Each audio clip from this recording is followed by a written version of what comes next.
So one of the changes we have this year is we have a new version of Microsoft Office. This is something called Office 365, and you may not use Microsoft Office very often anymore, but there probably will come a time where you need to open up a file, maybe make some changes and save it. So I want to point out just a couple quick things that you need to make sure. So I have a document here, and if I want to save it, when I go to File Save or File Save As, I get the Save window.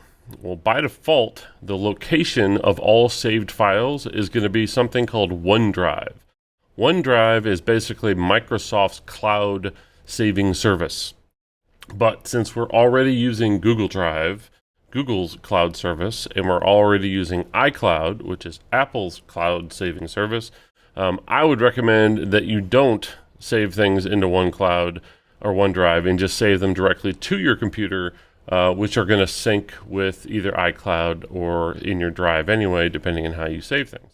So in this save window, you'll see an option that says on my Mac.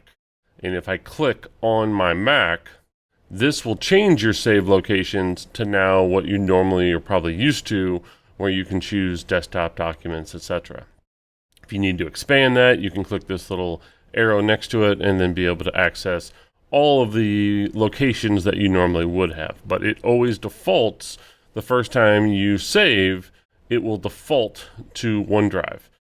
So again, just make sure on my Mac is what you want if you want to be able to save things locally.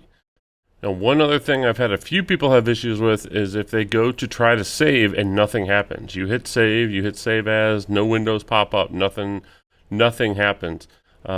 A Word or Excel or PowerPoint may be doing an update in the background. So if you simply quit your version, you may get a pop-up that says Word has been updated, and then you can open it back up and it should work regularly again.